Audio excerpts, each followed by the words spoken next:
Hello, my friends. How are we doing? I'm doing pretty good because I just got a fancy new chair. I'm no longer using a kitchen chair to record these. My back is much happier. With all that being said, however, it's time to read a story from our friend Liz Cat. This is Pringle's Return. Return of the Pring, if you will. Hey, Moonhorse. Hello. It's been a long time since I posted, but I've been lurking, watching, and reading as I work on my senior dissertation and research proposals. Fancy. There may or may not be a White Russian accompanying me as I write this for you all. Given the fact that the Backstreet Boys reunion tour has me locked in my house, I figured I'd write up a story for everyone. I have plenty of Neckbeard stories, but what better story to give you than a blast from the past, with Skyrim mods and a pain in the ass. Yes, it's Pringle, back from the Pringle can. So for those of you who hadn't heard or read the last story, Pringle is the pining neckbeard that after one conversation about shitty Skyrim mods, had decided that he was my soulmate and we were destined to be together. Oh yes, I remember that one. The worst bit about this is one of the realizations about this dude a friend of mine made. He's not a pedo or anything like that. It's just a hilarious realization. This guy looks like the real-life Bowlby from the old Jimmy Neutron show. If you don't know who that is, Moonhorse, I doubt you do, here's a picture. I actually do know who that is because I remember that show, and how dare you for thinking I don't remember things, even though sometimes I don't. But just because of that, that's going to be the picture on the cover of this episode. So, you know, thanks. Yeah, that's what's after me. Please send help. The story will be of retail shame with Pringle's social interaction skills. I'm writing this so you can clearly tell his manslaughter attempt failed, but we'll get to that later. What? So back in August, when I was at work, RIP my employment status currently, Pringle did not take kindly to my no and avoiding his wish to date. I only had to survive 10 days with him, and then I was off to college to finish my senior year, which ends in a week and a half, and I get my $80,000 piece of paper. Help. This bastard followed me everywhere, including into my own sanctuary, the back room. I love the back room, or as the Karens understand it, Narnia. Yes, the stock room was now my home. Hokage from the last story had managed to teach me his ninja ways, and I had followed in his footsteps to learn how to run our stock room. Now this was my own world. I can't organize for shit at home, but apparently, when $12 an hour is on the line, I'm motivated as fuck to stay organized. Money does that to you.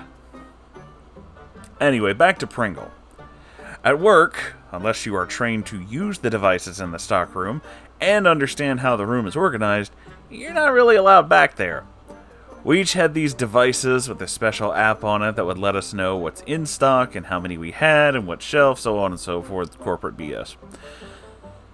I was the smallest of the group, about 5'2", 5'3". The rest of the group were a lot taller than me, but I was able to do the job right with my big hook stick and my tall ladder. Unfortunately, we have to dress rather nicely, and being that I was one of the only women in the back, the guys usually gave me space when I was wearing a skirt. Nothing short, all my skirts went to my ankles. Hokage used to joke and call me colonial girl since I wore my skirts as if I was back in 1776. That's pretty good. My cousin used to call my sister whenever she would have her hair pulled back and have to wear one of those full-length skirts. She used to refer to her as Penny Pentecostal. I was comfortable and didn't mind his prodding. Pringle was not trained to be in the back, but he came back there every day. He did this when I was in the skirt. He came up to me while I was on top of the ladder, and he was looking directly up at me, which means you know where this is going. Hey, Liz Cat, why do they have you doing all this at work? He whined up at me. I immediately realized what was going on and sat on the topmost step of my ladder and kept looking for the clothes that I needed. Oh, sorry, guess I shouldn't have looked up. I groaned and found the stuff that I needed and started coming down. Dude, I'm busy. We've got a lot to do. It's Saturday. Don't make me call Thomas. Thomas is one of our managers, and he really did not like Pringle. The dude was such a lazy bastard and so awkward that Thomas regretted hiring him in the first place. Once down at the bottom, he sighed, sagging his shoulders. I know, this is the only time we have to hang out. We're not hanging out, Pringle. We're working. And I like to keep my paycheck, thank you. I put the clothes on the cart and started rolling them towards the door, and he cut in front of me and grabbed the handle, pulling it open. Allow me, but don't you fucking finish that. I wonder if he knows I exist. I replied to him and rolled the cart out into the store. I have yet to be miladied, that I can remember, and I will not give him the glory of being the first. So, what I was doing is navigating through the groups of customers and restocking the shelves and hangers. All the while, Pringle is tailing me and talking non-stop. I have no idea how management didn't see him, but this went on for a while. Eventually, I made it back to the sales room, and Pringle gets called away. Unfortunately, he was stationed in the room across from where I was, and he kept making eye contact with me, waving the whole time and trying to seductively wink. Ew. It was pretty sad and really creepy. Prim, one of my co-workers and friends, came and stood in front of me and helped fold and put away clothes. "Oh, isn't that sweet? Your boyfriend misses you," she said, smiling like the little devil she is. I deadpanned a bit and pushed the cart so the base hit her ankles, causing her to hiss between her gritted teeth in pain. "It's not funny. He's creeping me out." "Well, you know how you always said you wanted love at first sight. That is not what I had in mind when I said that." One of the guests passing by was a middle-aged man in a motorized wheelchair, and this gentleman becomes a key point right now. The gentleman nodded to us and went into the room where Pringle was. You guys remember that movie Up? Well, one scene, Russell, the little Cub Scout kid, is reading off a card at Carl, the old man, trying to pitch his help an elder speech to him. That's what Pringle was doing to this poor man. Oh, does that mean I have to do another inflection? Hold on.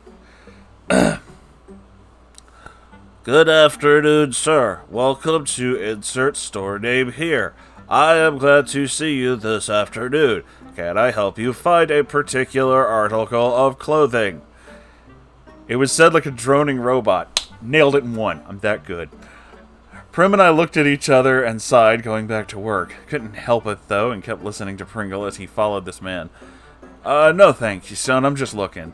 That's alright. I can help you. We have a lot of sales going on, especially with shoes. But it looks like you don't need those, huh?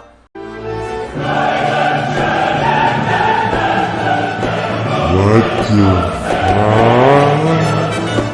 Prim and I are floored. Jaws practically hit the floor. We're so stunned.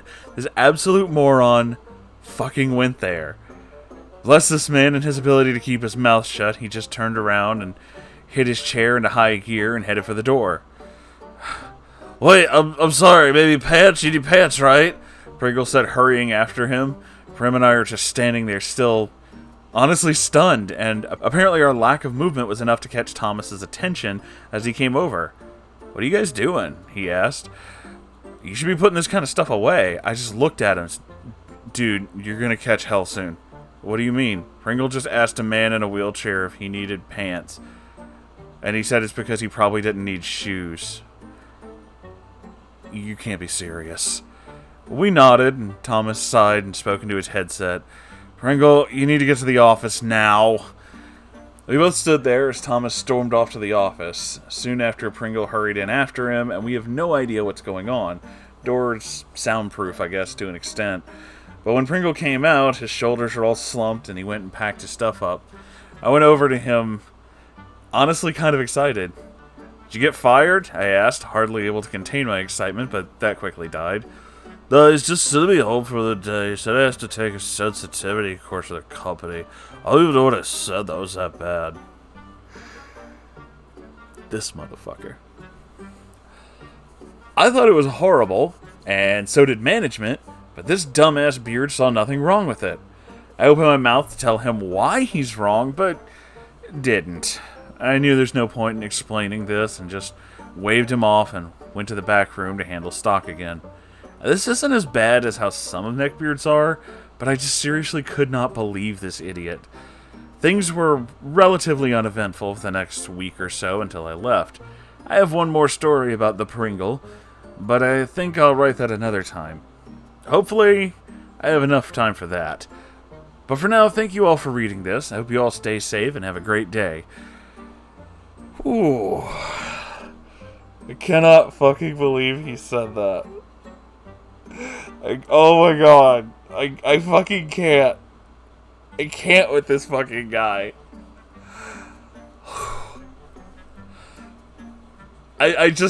First off, I want to say a couple things. One, I'm honestly just amazed that he would robot voice all the way into that kind of a horrible insult. Or maybe that was just me, but either way, I'm just kind of like, what the fuck? How did he not get fired for that? I legit have no idea how he didn't get shit canned for saying something that fucked up to a customer. Because, holy shit, man, that's really fucking bad. That's really fucking bad. Oh, man. I cannot. I have no words. I am stunned. I must speak, but I have no words. And just the fact that he's that creepy, like he'd come into the back room just to knowing that you're like on a ladder and shit, just so he could stare at you like some kind of fucking weirdo. Don't like it. All of my don't. No, sir. Oh boy. This sounds like a fun feller. I remember the first story somewhat. It's been a bit, but I do kind of remember, you know, a lot of the beats. And the fact that he looks like that, though, I mean, I am about to use the image that you linked as the descriptor for this story, so hope you enjoyed that one. You guys have been staring at it this whole time. Hope it's not too creepy. I mean, it probably is, but you know, it's me, so I left it up on purpose. How does nobody understand that I'm also kind of an asshole? This was a fucking hell of a story and kind of just wow. Oh my gosh. I do hope you have time to write more because I enjoy your stories, to be honest. They're definitely interesting. So, with all that being said though, I'll see you guys in the next episode. Goodbye. Have a wonderful whatever time it is. And don't go to the Backstreet Boys reunion tour. Seriously, be careful. There are tickets everywhere, and you don't want those tickets. You don't. Okay? Alright. Bye.